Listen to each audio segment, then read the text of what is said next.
Deus Todo-Poderoso, nós queremos aqui pedir que o Senhor nos fale através da Tua palavra. Abençoa as nossas vidas, Senhor. Fala-nos verdadeiramente. Fala a cada um de nós, aos nossos corações e entendimentos. E desperta-nos para sermos pessoas conforme a Tua vontade. No nome de Jesus. Amém, Pai. De todos os juízos que existem na Bíblia, não apenas o dilúvio universal, mas após este, onde pensaríamos que depois de um juízo tão grande, tão universal, não seria mais necessário ocorrer um juízo tão severo. Mas duas cidades, a saber, Sodoma e Gomorra, com as cidades ao seu redor, foram atingidas pelo juízo divino, que mandou fogo sobre aquelas cidades. Não era uma questão exclusivamente de juízo, mas agora juízo em forma de fogo que vem dos céus. Algo terrível, algo medonho aconteceu àquelas cidades. E o que teria provocado tamanha indignação de Deus, que diz que a iniquidade daquela cidade, que os pecados daquela cidade subiram à presença de Deus a tal ponto que o Senhor se indignou, a ira divina se manifestou. E tendo estado o Senhor com Abraão, disse Deus: acaso eu farei algo sem antes revelar ao meu amigo Abraão? E Deus então lhe conta o que Deus pretendia fazer àquelas cidades, e Abraão começa a dialogar com o Senhor, tomando uma postura muito interessante, intercessora por aquela cidade, dizendo: Senhor, se acaso houver 50 justos naquela cidade, o Senhor destruirá os 50 justos com todos. E assim Abraão foi argumentando com Deus até chegar ao número de 10 justos. E Deus disse a Abraão: por amor aos 10 justos, eu não farei mal algum. Infelizmente, para aquela cidade não havia 10 justos em nenhuma delas.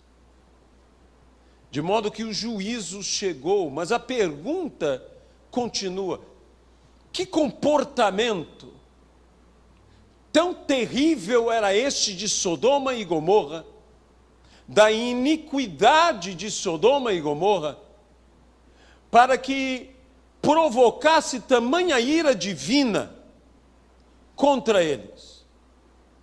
Seria a própria sodomia em si? O desvio do modo natural do sexo? Muitas pessoas falam diversas coisas. E eu vou dizer uma coisa para você.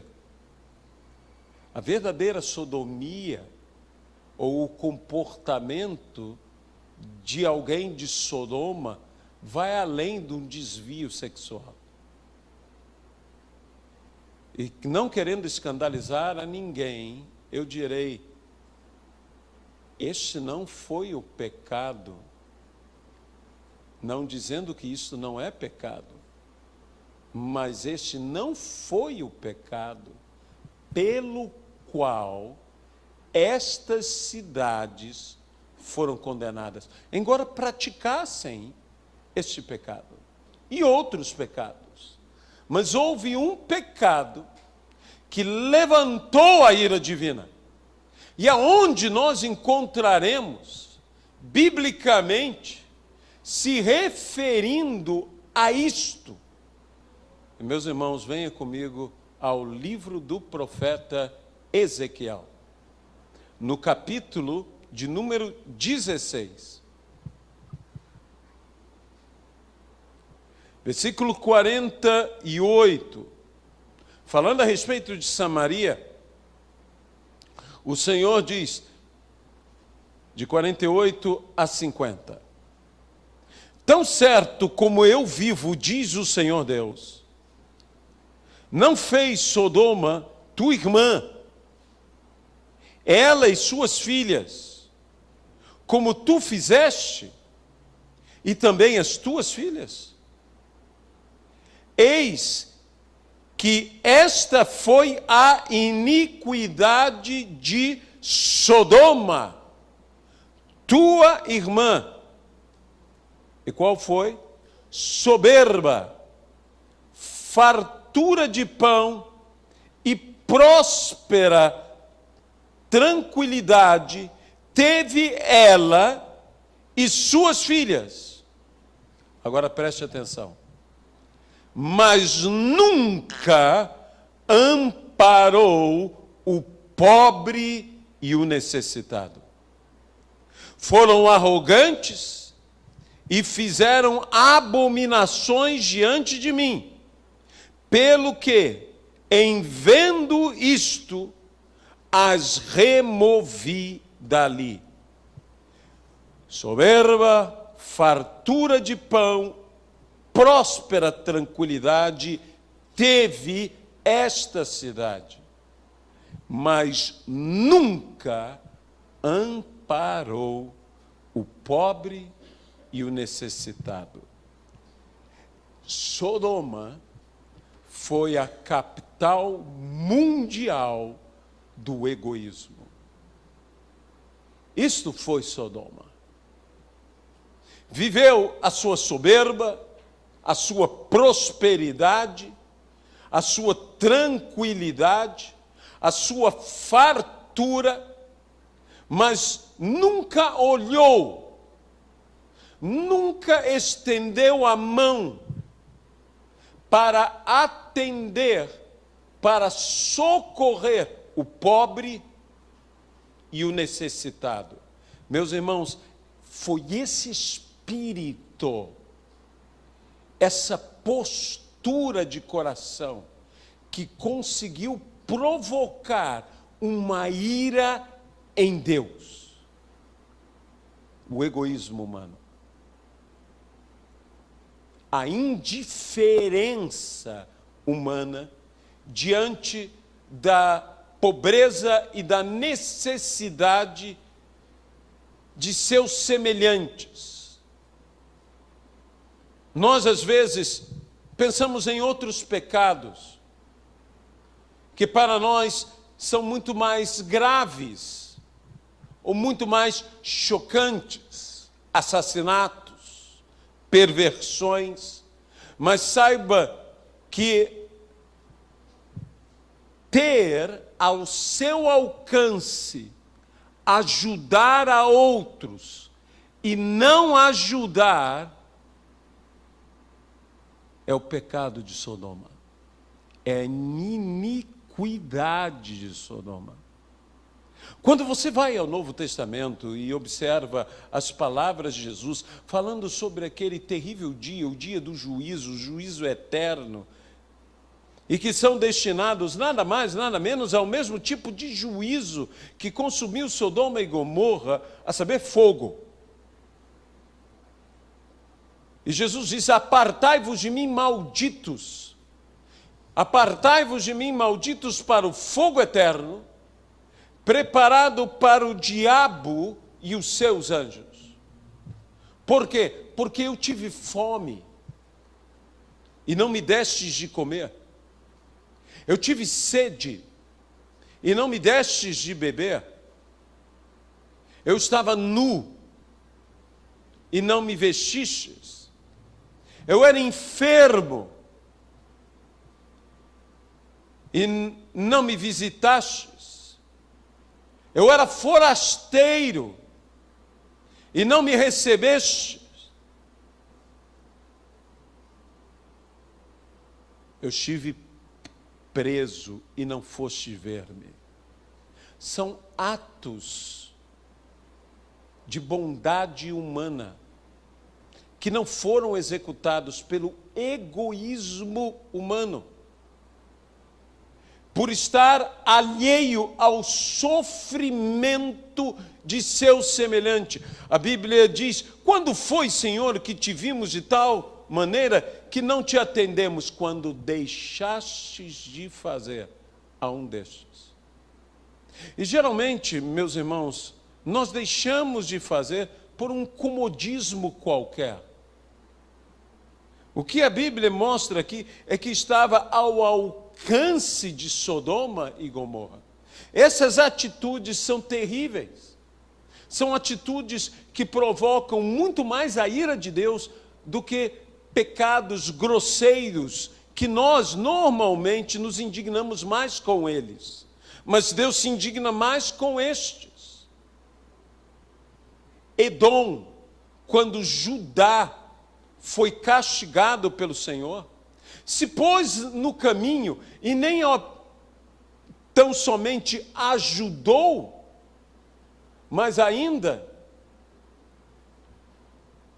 feriu aqueles que tentavam fugir para que não escapassem. E a Bíblia diz: tu não deverias ter olhado com alegria o dia da desgraça do teu irmão. Sabe, hoje eu via as pessoas torcendo e os pastores e as famílias dos pastores estiveram lá em casa e viram o jogo, e uma grande parte torceu pela Alemanha e uma pequena parte mais barulhenta, que era simplesmente o pastor Heitor, torceu pela Argentina. Então eles gritavam e tudo, e no final, na prorrogação, como você viu, saiu o gol da Alemanha. Meu filho então se regozijou, meu filho então se alegrou, meu filho então começou a... E ele não entendeu muito bem por que eu cheguei e disse: basta. Primeiro que não é a nossa equipe, é outra equipe. E há a tristeza do lado argentino. Embora os argentinos tenham feito isso conosco, até mesmo amigos meus, gente crente boa, tá? Me mandaram vários recados sobre o 7-1, e eles sabem que eu nem gosto de futebol.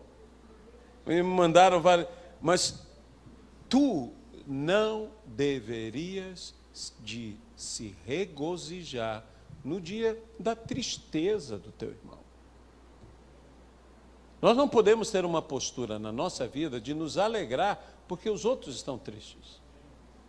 Esse não é o comportamento nosso. Eu entendo essas rivalidades que existem, mas, meus irmãos, pecado é pecado. Se você me perdoe, tá? Pecado é pecado. E eu até estava pensando em brincar com alguns amigos meus, que eu tenho uma camisa da Alemanha que me foi presenteada, e estava lá, a Luizinha arranjou uma bandeira alemã lá, improvisada, mas é a bandeira alemã. Dá vontade de colocar lá e tirar a foto como eles me mandaram, com os 7 dedos levantados. Eu tirar uma foto com um dedo levantado, assim, né? Né? Mas isto, meus irmãos, nós não podemos fazer. Isso não é o nosso espírito. Nós temos que ser diferentes do mundo, nós temos que ser radicalmente diferentes do mundo. Nós temos que não ter um comportamento como este, porque isto agride muito mais o caráter de Deus do que outros pecados. Ou seja, mas pastor, não existe pecadinho, não existe pecadão. Eu sei que não existe pecadinho, que não existe pecadão em relação à condenação. Que todo pecado gera morte, que todo pecado exige juízo, que todo pecado te levanta a espada da justiça. Todo pecado é pecado, mas a Bíblia diz: há pecado que é para a morte. E eu cá comigo penso, todo pecado é para a morte. Existe pecado para a vida? De jeito nenhum. Mas há pecado, a Bíblia ainda fala, peca contra o próprio corpo. E ainda Jesus, quase que desfazendo tudo isso que não existe pecadinho e pecadão, disse o Senhor Jesus, quem pecar de qualquer maneira poderá ser perdoado, mas quem pecar contra o Espírito Santo, quem blasfemar contra o Espírito, de modo nenhum estará sendo perdoado. E Hebreus ainda grita dizendo, estes que tais coisas praticam, não podem ser restaurados, visto que estão crucificando de novo a Jesus Cristo. Então, meus irmãos, existem pecados que Deus leva mais a sério. Existem pecados que indignam, digamos assim, mais ao Senhor. E Sodoma, e por que não dizer Gomorra, e as filhas, ou seja, porque a Bíblia fala não apenas de Sodoma e Gomorra, mas fala que outras cidades, juntamente com Sodoma e Gomorra, receberam este juízo terrível da parte de Deus. Porque quem peca o pecado de Sodoma, tem o juízo de Sodoma, e o juízo de Sodoma e Gomorra foi fogo. E a estes que Jesus disse, quando deixastes de fazer a um destes, a mim deixastes de fazer. O juízo será o quê? Fogo.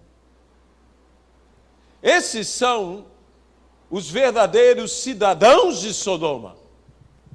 Os que têm este comportamento que nunca ampararam o pobre e o necessitado.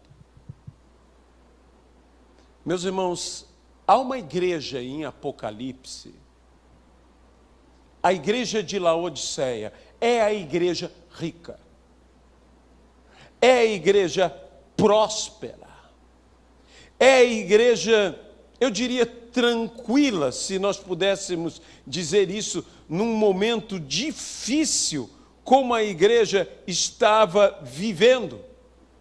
E a Bíblia diz que Adão e Eva, quando pecaram,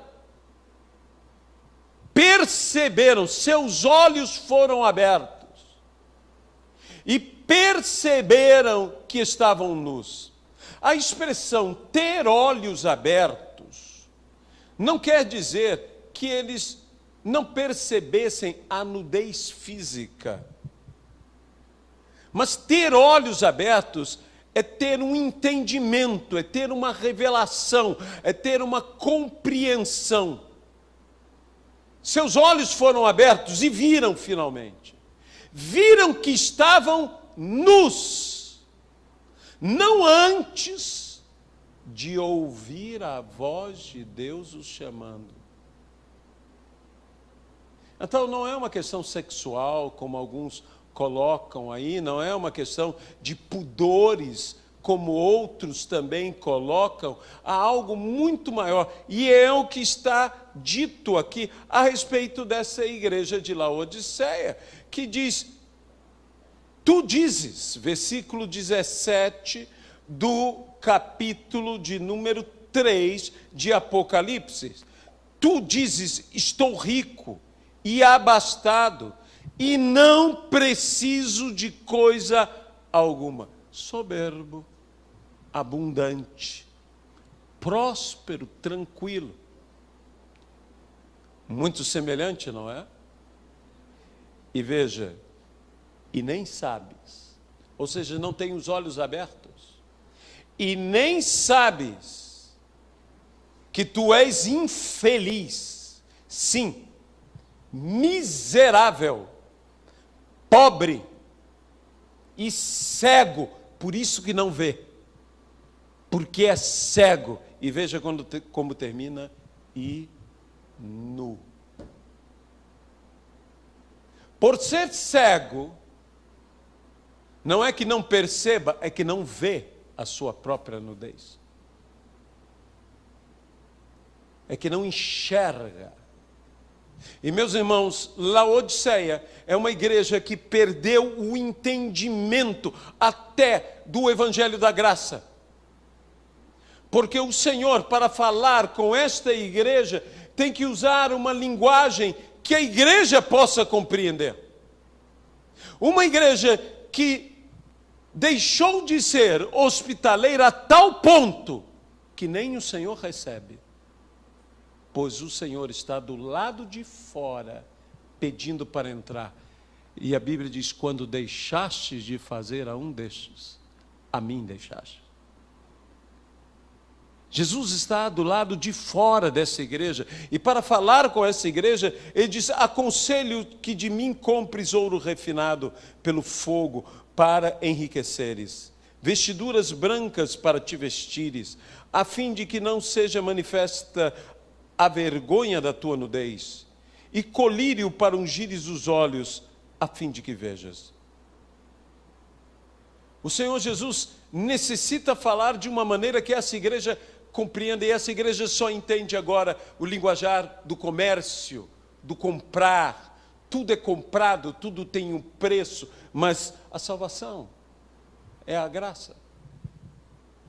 E eles não entendem mais o linguajar natural de Deus, simplesmente porque o Senhor não está mais no meio deles. O Senhor está do lado de fora. E por que o Senhor está do lado de fora? Como Deus pode ficar do lado de fora? Como Deus pode ficar do lado de fora da igreja? Nós poderíamos falar muito sobre isso, mas acima de tudo, é quando deixamos outros.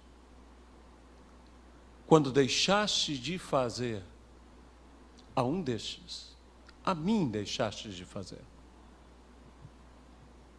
Meus irmãos, o comportamento contrário, ou então seria o comportamento que agrada extremamente ao Senhor, é o comportamento contrário ao egoísmo, o comportamento do altruísmo, o comportamento da solidariedade, o comportamento da cooperação. Mas eu devo chamar agora a atenção a uma coisa que nós percebemos, e percebemos no livro de Gênesis, que não era uma cidade, justamente por ter esse tipo de espírito, não era uma cidade hospitaleira. Era gente que não sabia receber. O estrangeiro era odiado. E os anjos ali, que estavam sendo estrangeiros àquela cidade, eles disseram que nos permita que eles saiam para que lhes façamos mal. Então esse é o comportamento contrário de Abraão. No mesmo texto nós encontramos duas maneiras de hospedar bem distintas, a de Abraão e a de Ló. Ló tenta fazer como seu tio amado, mas não faz igual. E Abraão está sol a pino, no calor do dia, do lado de fora da sua tenda, olhando, e os seus olhos buscam algo. E a pergunta é, o que os seus olhos buscavam? Quando ele viu 3 pessoas, Abraão corre e se ajoelha diante deles e pede, por favor, permita-me recebê-los. Abraão buscava alguém para praticar a hospitalidade.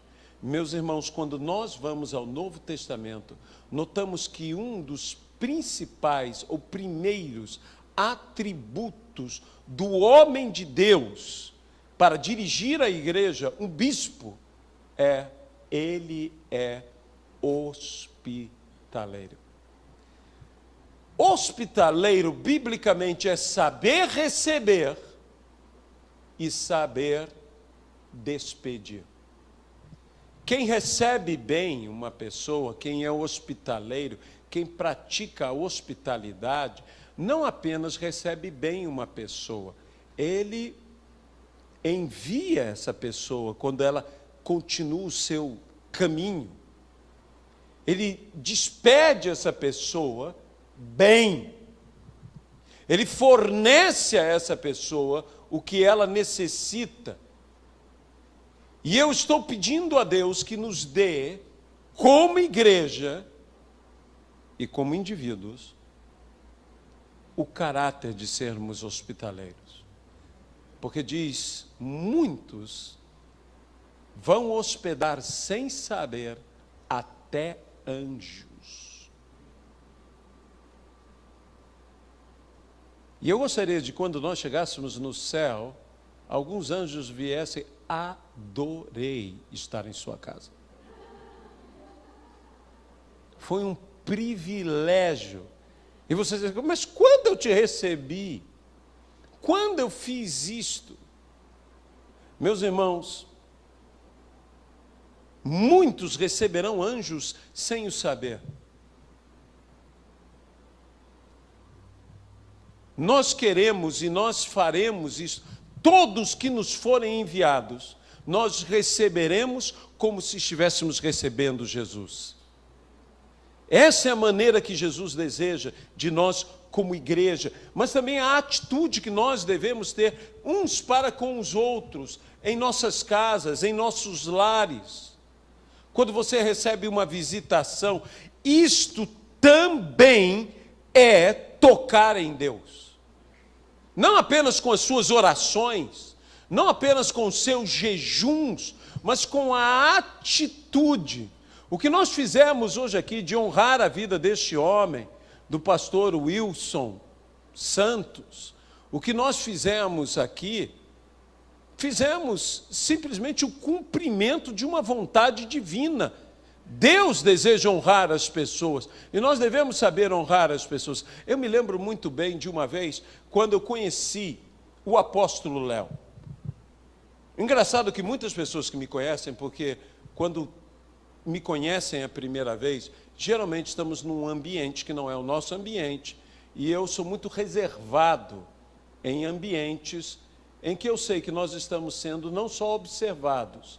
Todo ambiente em que você está, você, quando é observado, você é medido, você é pesado, você é julgado. Então, você se preservar e não se expor é algo sábio. Você deve ver em que terreno você está, que pessoas estão com você, e não simplesmente ser excessivamente dado, que às vezes nós fazemos de tão boa intenção e somos mal compreendidos e mal aceitos. Então, Léo, quando me viu, e no ambiente pentecostal, que as pessoas já têm sapatinho de fogo, já estão vendo anjo voando de costas. E eu, meus irmãos, vocês me conhecem, eu me preservo muito. Então ele olhou e disse, meu Deus, quem é esse sujeito sério? Léo me contou isso. E disse que quando ele me viu a primeira vez, ele disse, eu tive até medo de você. É engraçado que muita gente confessa o mesmo pecado. Ter medo de mim. Como alguém vai ter medo de mim? Eu sou uma gracinha. Como é que eles podem ter medo de mim? E ele disse assim, eu fiquei tão receoso, dizendo, como é que cara fechado e tudo mais. E de repente ele disse, eu pedi a palavra. Ele disse, 1 minuto, irmãos, se vocês me permitem, eu gostaria de falar algo. E comecei a profetizar, comecei a falar. E ele disse, meu Deus, o cara é pentecostal. E ele pensou que eu era um tradicional, daqueles de 4 costados. E Deus me disse uma coisa, eu quero honrar esse homem. Eu quero honrar esse homem. E eu disse, olha, meus irmãos, Deus mandou eu fazer e eu vou fazer. Eu vou honrar esse homem, eu vou vestir esse homem. Deus me mandou vestir esse homem como se fosse vestir o próprio Jesus. E eu abro oportunidade para aqueles que desejarem fazer o mesmo como eu vou fazer. Vocês sabem que eu não sou de falar essas coisas. Só uma pastora disse, eu quero dar as camisas. E ninguém mais quis. Quando eu falei com os pastores da nossa igreja, todos eles quiseram se envolver. Todos. Esse é o espírito da nossa igreja. Da nossa igreja. Esse é o nosso espírito. E, meus irmãos, foi algo tão sobrenatural que quando eu cheguei na loja, que era a melhor loja do shopping, Deus disse, vai para a melhor loja, compra. E eu cheguei lá e tinha que comprar. O problema é que eu não sabia o tamanho do terno, eu não sabia o tamanho do sapato, eu não sabia o tamanho do cinto, eu não sabia nada. Eu disse, Senhor, como é que eu vou comprar? E para você ter uma ideia do nível do que foi a revelação, Deus me revelou tudo. Cinto, sapato, terno. E eu disse, qual é o terno mais caro que você tem? Tal, número tal. O senhor quer experimentar? Aí o cara olhou para mim e disse, no senhor não entra. Eu disse, não, mas em quem tem que ser vai entrar. Quando ele colocou, que ele vestiu tudo, nós compramos gravata, só não comprei camisa, até meia, até cueca nós compramos, porque Deus mandou vestir, que eu saiba, veste inteiro, não é assim? Estes são princípios, e você imagina o seguinte, que importância isso tem? Pelo amor de Deus! Será que ele estava nu? Mas nós hoje podemos dizer, nós vestimos alguém. Eu vesti a Cristo. Você não veste a Cristo apenas porque o encontra nu. Você veste a Cristo para que Cristo esteja bem vestido. Quem pode dizer amém a isso? Nós temos que ter esse espírito. Nós vamos voltar a fazer cafés da manhã para pastores e líderes, trazendo pessoas que darão palavras a esses pastores. Nós não vamos fazer um café 3 estrelas, nem 4 estrelas, nem 5 estrelas. Nós vamos fazer um café 6 estrelas. Tá? Café não apenas com bolo Puma, com torta alemã. Já que hoje a Alemanha ganhou, vai torta alemã. Já que a Holanda também ganhou da gente, vai torta holandesa também. Não é? E até churrasco argentino. Então, nós temos que dar o melhor, nós temos que fazer o melhor. A Bíblia diz, tudo o que você fizer, faça para a glória de Deus. Faça glorificando ao Senhor.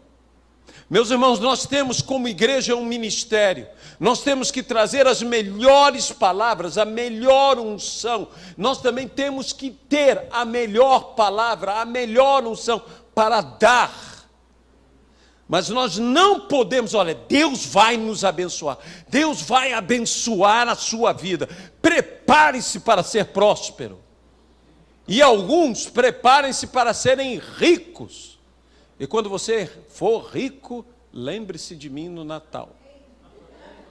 E no meu aniversário, que comemoramos dia 11 de julho. E eu ainda estou aberto a receber presentes. Não, brincadeira, obviamente que é brincadeira. Ora, meus amados irmãos, quando Deus nos abençoar, dando-nos vida tranquila, dando-nos vida próspera, imagine, logo nós construiremos o nosso templo, nós teremos espaço, nós teremos conforto, nós teremos estacionamento, nós teremos tudo para que você chegue com o seu carro zerinho e tenha onde guardar. Bem, você perdeu uma oportunidade de dizer amém. Amém, pelo menos por interesse. Mostre-se interesseiro, se não de fé. Não é? Então, imagine tudo isto. E aí, o que nós faremos? Diremos, eu estou bem, eu sou rico. Não, meu irmão. A nossa abundância tem um propósito, é suprir as carências. A carência de irmãos, a carência de amigos. Nós precisamos ter esse espírito. Esse é o Espírito de Cristo, que vê as multidões e alimenta as multidões. Se nós não tivermos como, nem tivermos recursos, temos poder. Podemos, por milagre, abençoar. Eu me lembro de uma vez que eu atendi uma pastora por telefone a pedido da missionária Edmeia Williams. Esta jovem viúva que havia perdido o seu marido foi tratada inconvenientemente pelo líder da denominação, que quis macular a sua viuvez. Disse para ela: não se preocupe, nós vamos cuidar de você e dos seus filhos, você deita comigo que está tudo bem. Obviamente que a resposta dessa mulher de Deus a ele foi: eu sou mulher de um homem só e pastor, o senhor só pode estar brincando. Foi um não muito bem dito para ele. No outro dia ela estava simplesmente no olho da rua com todos os seus filhos. E começou a se levantar uma série de calúnias contra ela, para que se ela falasse alguma coisa contra ele, pudesse dizer: não, isso é despeito, isso é... Você conhece como são essas coisas muito feias, muito sujas que acontecem. Edmeia então disse que você precisa da palavra de um verdadeiro pastor. E passou para mim e eu cheguei assim: meu Deus. É nessa hora, meu irmão, que você quer ter ouro e prata. Sabe por quê? Porque com ouro e prata você diz o seguinte: dane-se. Mas dane-se no sentido original da palavra, que danar-se quer dizer ser condenado ao inferno. Foi a vontade que eu tive: dane-se esse outro pastor. Mas eu não tinha ouro nem prata, nós não temos ouro nem prata, e eu queria ajudar aquela viúva, e imediatamente eu me lembrei da palavra dos apóstolos, Pedro e João, ao homem à porta do templo, chamada Formosa, e disse: ouro e prata eu não tenho, mas o que eu tenho, isso eu te dou. No nome de Jesus Cristo, levanta e anda. E eu disse àquela jovem viúva do outro lado do telefone, que nunca vi o rosto dela, eu disse: minha filha, olha, eu não tenho ouro, eu não tenho prata, mas eu tenho poder, eu tenho autoridade. Em nome de Jesus Cristo, você vai se levantar, você vai andar. Em um mês,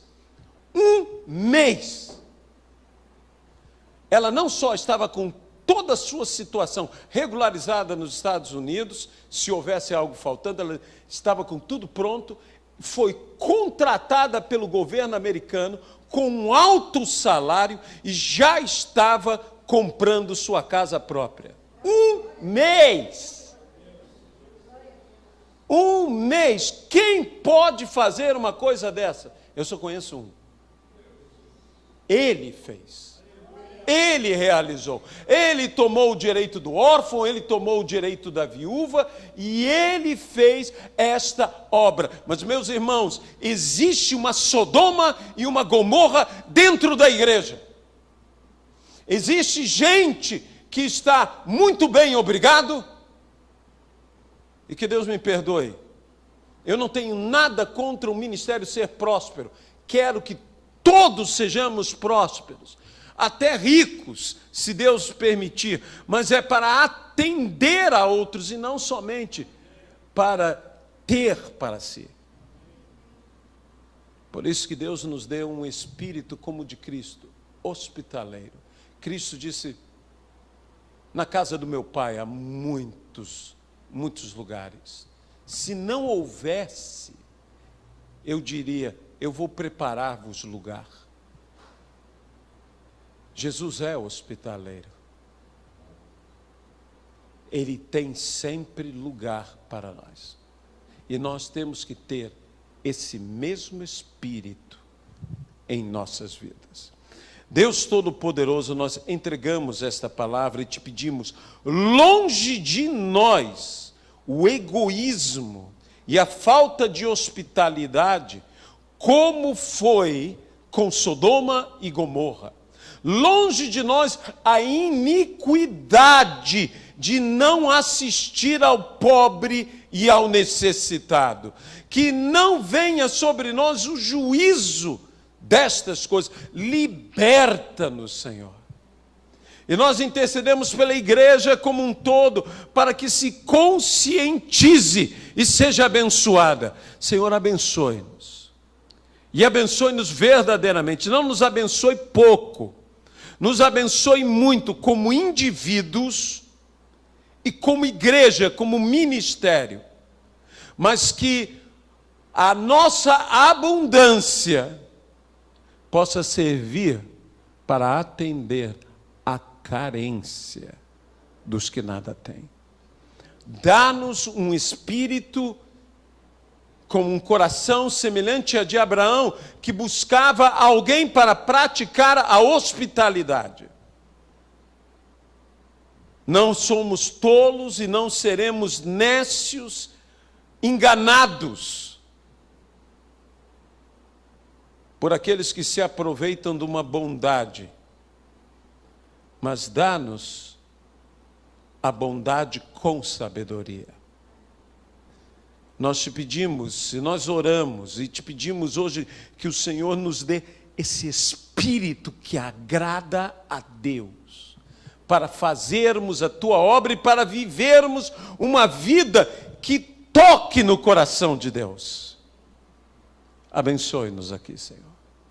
Eu quero orar pelos teus filhos, te pedindo enriquecimento.